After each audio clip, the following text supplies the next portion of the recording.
excited to be back with you here in December. The aim every year is to be playing football in December, and here we are. I think with a great opportunity in front of us, and that's all you want. Reflecting back on what seems like a long time ago over in Missoula, I think we did enough to win that day. There was certainly plenty to correct. And with that being said, had a good week last week. Looking at both teams, obviously Yale prevailed on Saturday, so our focus completely shifted them on practice that we had late on Saturday, and we were back at it today. So, these opportunities we don't take lightly, and we're set up to be at home, but all we're guaranteed is this one game in front of us. So, saying that Yale brings in a very resilient team.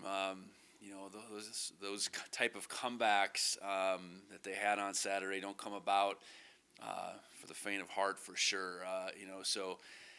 How they got it done and how they put that together, at the core of it had to be a ton of belief, and then just making plays, kind of one play at a time, both offensively and defensively. And that game gets down to a two-score game, 42-29. They make the plays on defense to get the ball back, and they score, and they do it again. And before you know it, they're up by one, and they're able to close it out. So awfully impressive for them to win that game. And even going back a couple weeks, awfully impressive for them to beat an undefeated Harvard team, to win the Ivy, to win the AQ. So they're certainly on a roll, winning 7 games in a row right now. And success for them starts on offense. Quarterback-wise, Dante Reno is a really good quarterback. He's capable of making all the throws. Being a coach's son, I'm sure plays into his decision making and just how he orchestrates their offense. And Josh Pitzenberger, they certainly have one of the best running backs in the country. Over 1,400 yards at this point, and in some ways he just kept getting better for sure on Saturday. And receiving core, I think, is a really dynamic group, and they were without their top receiver this past Saturday, and Nico Brown. So, a lot of ways to threaten you on offense, and it does certainly start with the quarterback. Defensively, they're holding teams under 20 points to this point, and while Youngstown had some success, certainly when they needed to get the stops, they kept getting them, and they play a lot of guys up front. They were playing without their best defensive end, number 2, Larry, in that game. So impressive what they did without him. I think their linebacking crew is 24, 8, and 4. I think is the nickel. Those 3 are their top tacklers and very active. So defensively, they do some really good things, and it does start with just the way they can roll guys in up front and make things challenging. So we're gonna have to play well. There's no doubt about that, and that's the charge this time of year, to keep upping our game. Our health is in a really good position at this point in time. We did lose J.J. Dolan for the season, so really unfortunate. J.J. was having a heck of a year for us and was doing so many things, whether it was defense or special teams. But beyond J.J., we are as healthy as we could be at this point in time. So with that, I'll open it up, and again, excited for the opportunity to be playing ball. The statement you released on Wednesday, I was wondering if you could speak any more on that. Yeah, I think looking back at last week, this time of year is really complicated. You can see it happening all across the country. 25 overlapping with 26 as far as football teams. And there was certainly interest, I would say, on my part in looking at a different position, and that interest by the time we got to really Tuesday, but then Wednesday had gone away. So putting out a statement stating that we're moving forward with what we got going here was really the gist of it. I do appreciate the university stepping up with increased investment. I'll leave it at that. But this is complicated times. There's no real good clean way to navigate any of it. And I'm just excited to be here and coaching this team into December. Yeah, the playoffs and just the program you've been with, I guess, what has been kind of the biggest reasons for wanting to be here as long as you have been now? Well, that's it right there. I mean, our ability to have success, the support we get, while we're FCS, our support and the opportunity to win football games, coach great young men, is great here. It really is. And, other places might have some more things on the periphery that people see, but as far as, the guys we get to coach here, the opportunity to win games and win championships, and the support we get not only on Saturdays but throughout the year is what you're looking for as a head coach. And we need to keep pushing the envelope. I know that. We do want to sit still. I know that, and I hope that this commitment by me, and our players, almost brings on a renewed commitment by all those that want to support us. With JJ going down, I guess shortly after Taki coming back, how do you kind of feel about the depth on the back end now? Yeah, I think Taki's feet were underneath him for sure. And at the same time, I think Bryant still is that flex guy that can play both free and nickel. He's been doing it all year, as had JJ to some degree. Tim Thomas, who played in 4 games, we were able to redshirt him, becomes that next man up. I think Tim gained some really valuable experience. He'd played his 4th, and Taki was coming back, so we decided to, just to pump the brakes on him. But glad we did get him the experience that we did. I think Coulter Petrie's continued emergence, Mason Deathman's continued emergence at the strong safety just give us, 2 more, beyond able bodies in the safety room. I know we haven't had to play Caden anywhere but strong safety, but he certainly has flexibility as well. So still a pretty deep room. Again, hated to lose JJ because of just the year he had. More on a personal note, he had such growth and had become such a key player for us. What have you thought about just how the helmet communication has been this season? I know there were some bumps in the road early, but just I guess kind of last few weeks how that's going. No, I think we've settled in. I think we've had our fair share of technical issues on our end, and that's just been disappointing. But I think we've worked through that, and I think both offensively and defensively, I think we've honed in the communication that we need, because too much is too much. I think certainly the play call, any particular instructions, whether it's been for Justin or then both Caden and Coulter have been the ones on the defensive side that have wore it. I think it's been good. I think our coaches have found a rhythm, and our players have become accustomed to it. And just looking back at that win against the Grizz in a really hostile environment, your first victory at since 2018, how did what you guys did that day maybe set the tone for what you want to do in the playoffs now? Yeah, I think that's a good question. I think we went and did something we hadn't done. I think if that's something in itself, and I think the way we went about it, we were really aggressive in our thinking. I think our players played with a lot of conviction. And you do that, you hope you can accomplish whatever's out in front of you. And not that we had a lot of guys have to grow up on that setting, but a lot of guys had to step up at the very least. And I don't think anybody backed down from the challenge. And in a setting that can make some teams melt down, we didn't do that whatsoever. I think we kept taking it on and ultimately prevailed. And I think just functionally as an offense in particular, we did not play on our heels. We were aggressive all day. We ran our offense. We didn't let the environment dictate much of anything, honestly. And that's, whether we're going to have a chance to play at home here, so we might not get ourselves in that type of environment again. But there'll be moments in time when it might seem like we can't accomplish something, and I think going over there and accomplishing what we did with the factors was definitely a big step. defensive? Sure. Just defensively in that game, getting a couple stops and then they seeming to adjust with a lot of short passing, and that's something you guys have done all season, keeping stuff in front of you. How did you just feel like the evolution of that went and your guys' ability to ultimately get a stop when, with the blocked field goal? Yeah, I think, that's been who we've decided to be. Keep the ball in front of us. Tackle real well. Now, we didn't tackle great all day. I know that. That was really the missing ingredient, and certainly credit goes to their players as well.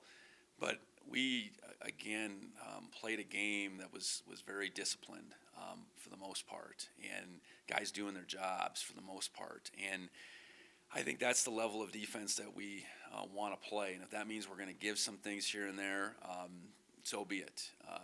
Make teams ultimately really earn it. And, while they did earn it a few times, they didn't earn it enough ultimately on that day. So I think that's I think credit goes to our coaches for continuing to instill the belief in our guys that, just keep playing, keep trusting the call, keep doing your job, and we'll find a way. And I know there's a lot of ingredients to go to being able to prevent big plays and keep everything kind of in front of you. How much of just the front six and being able to not have to throw another defensive back in the box help that? No, I think it's been a big part of it. Our front, that's where it all starts. And, we don't have to manufacture regular down pressure in particular and put ourselves at high risk a whole lot. I mean, we'll take our chances here and there, but for the most part, we can play protected defense because our front can get the job done. With six, and then there's a seventh guy involved all the time. It's just where it's coming from changes. Whether that's a safety, a nickel, a corner. We're getting a seventh hat there all the time, and then even an eighth. But it's our ability to continue to mix up the looks, disguise it, that has been the key, and really everybody being able to tackle. I think that's a big part. When everybody on your defense can tackle, you don't have a weak link out there as far as a position group that can't tackle. I think that gives you a really good chance to play defense the way we are. So. Coach, this season's had some ups and downs, but what have you learned about this team through the first 12 games? Well, I think it's a group that it's hard to satisfy, I guess. I think that's where I would go, and that's what you want. While we've accomplished some things, I think it's a group that's still hungry. So, it's easy for a young group to feel like they've arrived at a lot of different points and times this season, and they just haven't. That's not how they've looked at it. I know. I think they truly believe each week they come back and they look at that film and say, well, we can play better. And that's when you have that, you got a team that can continue to evolve. And we talked about it this morning. It's December 1st. The goal is not just to play in December. Well, we're here, but that's not just the goal. The goal is to advance in December. And I think the mindset that we've carried forward to this point has to continue to allow us to do that. But just to continue to hunger and I think be happy about our performance, but it's time to move on to the next one and hungry more so for what we can do moving forward than what we've done in our past. And, Coach, about deep playoff runs. You have some guys on the team that know about deep playoff runs, but for the players that are getting their first taste of this, kind of what's the message ahead of the playoffs? Yeah, I think it's we don't need to change who we've been. It's still, what do we need to do to win the game in front of us, and that's all you're guaranteed. So it's not like all of a sudden we're trying to win 4 games at a time. We're not guaranteed more than one. So what do we have to do? Look back each week how we've gone about our business and went through just our preparation and allow that to carry us forward against whoever the next opponent is. So saying that, it's still that same mindset. It's about the opportunity versus the opponent. Very fortunate we get a chance to play here in Bozeman, and Yale's that next one up. Coach, you mentioned their run game. I think they were down 28 points, and their running back had 30-plus carries in that game. Shows their commitment to it. How do you kind of minimize that part of their game and make Reno kind of win over the song? Well, we got to be able to tackle them. I think they got a good offensive line. They got a good scheme. We have to be assignment sound, and we got to be able to tackle them. I think there was a couple breakouts for him where it was guys not getting in their fit. In particular, the last one, the 50-plus yard one, there should have been a guy right there. It should have been an opportunity for them to tackle him for a 2-3 yard gain. And, for whatever reason, Youngstown's discipline escaped him in that moment. So it's the same ingredients that have allowed us to really slow run games down all year. And wherever he stacks up, I'm sure he's near the top. And just make them earn it, and ideally, get them behind the chains where they can't run it on all 3 downs. A big part of them being able to run the ball in the second half was Youngstown not staying on the field, and Youngstown stays on the field at all from the middle of the third quarter on. That the run game side of it goes away, but. Credit to Yale. They found a way to get him off the field to provide those opportunities. They were able to score quick and, bounce right back and get another opportunity. So he's good, though. He is, and they got a good RPO game off their run game. So, and Reno runs that very well. So it's a delicate balance about what we need to take away. And it first needs to be the run game and then really challenge the RPO game. With Yale's defense, is there anything specific you've seen in the last couple games against Harvard and Youngstown stand out? I don't know. I think they're certainly sound. They are willing to dial up pressure though, and roll the dice at the same time. So, how they defended Youngstown was probably different than how they defended the Ivy, and I do think that's in part because Youngstown's quarterback in particular that was a tough ask for a defense, and while they gave up some things, they really bottled them up when it mattered the most. So they did that by, again, being sound, being where they were supposed to be, and then being willing to, dial up pressure, in obvious passing situations. So, it's for us being able to control the line of scrimmage. That's where it starts. And then, if we're in obvious passing situations, we have to really be in tune with their pressures, and Justin's got to be able to get the ball out quick. And then just one more on the helmet communication. I know Caden, obviously team captain during top, but any specific reason for Coulter? Just keep him with the same position. Gotcha. I think defensively, what we found early is, Neal had it, and then we were going to roll linebackers, and if Neal was out of the game, how was that going to look without having musical helmets on the sideline? So, going to the strong safety position just made the most sense, and little to do with Caden being the captain by any means. It was just, he was going to be out there, and if he wasn't, it was going to be Coulter, and just trying to, have a functioning situation where we won't have guys switching helmets all the time on the sideline. Speaking of Caden, Defensive Player of the Year, Justin, newcomer, then your third Coach of the Year. Any thoughts on those and the other all-conference selections? Yeah, I think, Caden certainly, what he did over the last 3 weeks, really, winning the Player of the Week each one of those weeks, making the plays he made, I think was an extension of how he had played in the first 9 games. The ball found him, obviously, in those 3 games as far as the interceptions go, but, he positioned himself well to win that award, and, certainly really proud of him for that. And again, it's not about just those 3 weeks to me. It's about what he did all season. Justin winning the newcomer, obviously his impact on our program, beyond significant.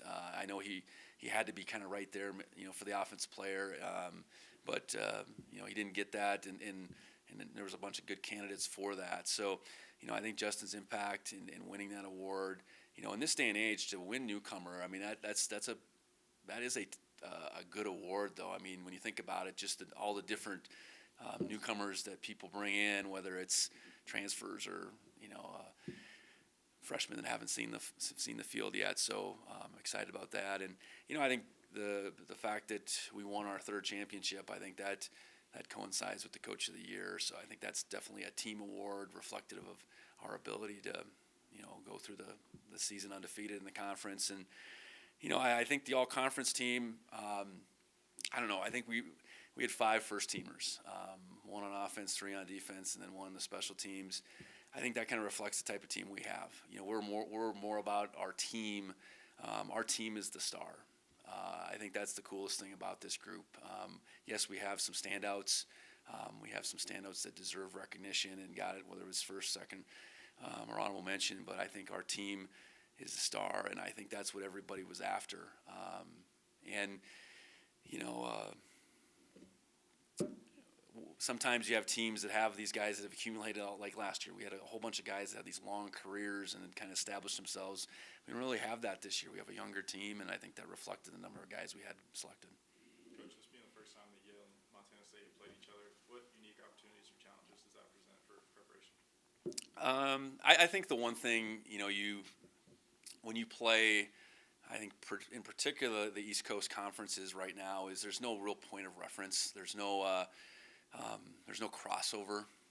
There gets to be some crossover with Missouri Valley. There gets to be some crossover, with schools in the South. But with the East Coast teams, there's really no crossover with our league. Period. So, your ability to even compare scores is very, very limited.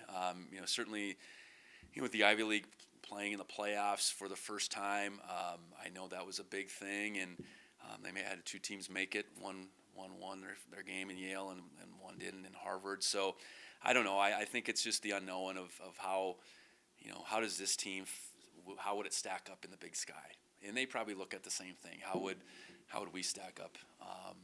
Over the course of their regular season. So let it play out on Saturday, and again, excited for the opportunity. Coulter, time's yours. Hi, Coach. Can you hear me okay? Gotcha. Yep. Yeah, on that note, I mean, Yale's only played something like 30 opponents ever, because they've only ever usually played Ivy League teams, but they do have such a rich history with, all these national championships and All-Americans in college football, Hall of Famers and stuff. So what do you think of just sort of having an opportunity to be a part of that history at such a storied school?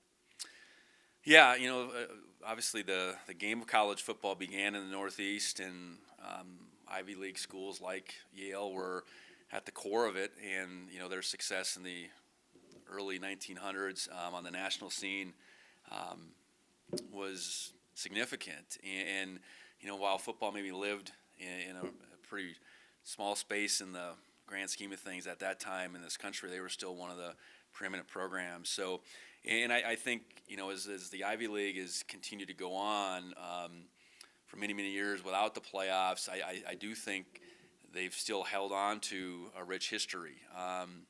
So now, getting into the playoffs here, and by no means like settling the score or anything like that. I just think it's probably good for FCS football that's not going to be this lingering question. And where does the Ivy League fit? That probably has been a question for a long, long time.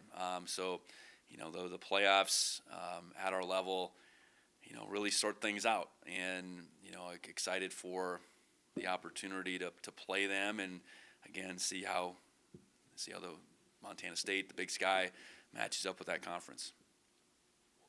In general, this time of year is always fun on our side, because we get to learn about all these different schools and different programs and stuff. It seems like a great opportunity, though, for your football program to have, a national platform, to be on national TV, all these different things. So what do you think of just that opportunity for Montana State? Yeah, I think as far as eyes on the FCS playoffs, if adding the Ivy League adds some more eyes, I think that's a good thing. I do think there's interest across the country. The show that they ran on is that on Thanksgiving? I think that was a really well done show to highlight a bunch of different programs, highlight our rivalry with the University of Montana, but just shine the light a little bit brighter on the FCS. And I think as the FBS has gone to the playoff system, I think it's maybe even brought a little more attention, because I think just people's intrigue in what playoff football is and what it can be, I think has continued to grow. So for us to be here for this game to be played in Bozeman, for us to continue to stack up these home games here, and what is it's an amazing setting for college football. It'll be great to have more eyes, and it's up to us to continue to create those opportunities as the weeks go on. I know you talked about the win in Missoula and just the way that sort of sets the tone for the playoffs, but the fact that you played two of the top 8 seeds right before the playoffs started, how much does that help you sort of sharpen your sword, so to speak, going into the playoffs? Yeah, I think we come in more battle tested than we would have, say, 3-4 weeks ago.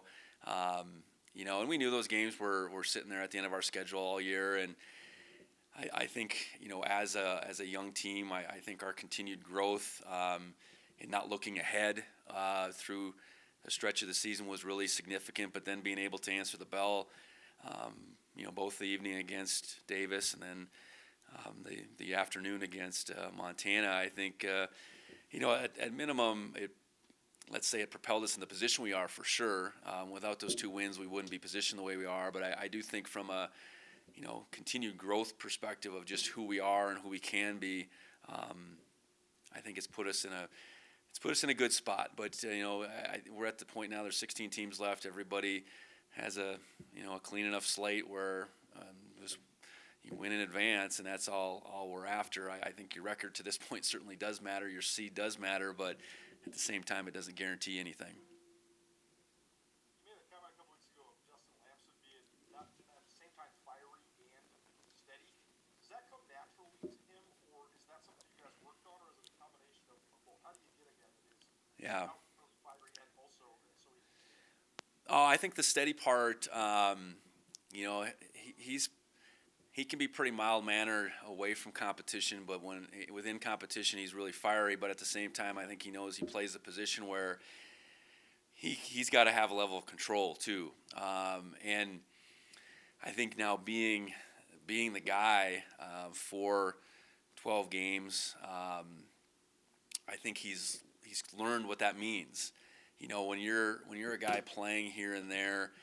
When you're maybe a situational quarterback, maybe wearing that fire on your sleeve and the sideline, maybe wasn't all that significant. But, when you have to go back to a huddle or you have to go back to a sideline, you got to restore calm, all those things. I think he's learned how important that is. So that's where I think within, any one of these games, he's been able to, let's say, catch his breath over and over again. And I think that's been important because I know our offense feeds off of both his intensity, but then also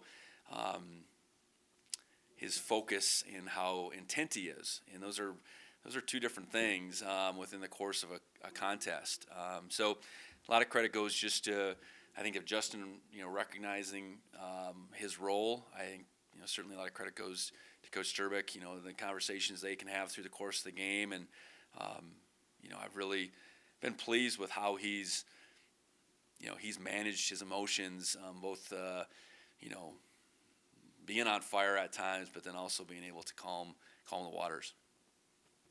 One follow-up on Kate. He made a comment about his pick 6 at Missoula where he said he recognized almost instantly that there was a mismatch in the slot. And he decided, okay, I got to hedge my bets here. I got to cheat one way or the other and sort of stay in the middle. It seems like that's an amazing thing to be able to process that so quickly.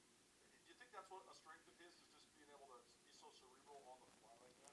Yeah, that's been a strength since day one, and I know even thinking back to when he was in high school, I mean that was such a strong selling point for him from his coaches over at West is his intelligence, his ability to react appropriately within games and heat of the battle is who he is, and there's a lot that goes into that. There is a lot of film study, but I think. Some guys the game just comes more natural to than others, and I do think it comes pretty natural. So he could make in a split second there a decision that might be slightly outside the framework of his alignment, but he knew we were potentially in trouble with the mismatch, and he was Johnny on the spot for sure. The way that play played out.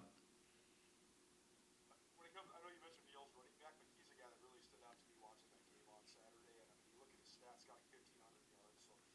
So, do you think he stacks up with some of the running backs you've seen so far this year? Just your impressions of Pittsburgh? Yeah, I think so. He's 220. That's what he's listed at. He looks all of that. I know they kept referring to him as an NFL guy during the telecast, so I'm sure that those guys aren't just making that up. They probably, had that information from whether it was the Yale side or whatever.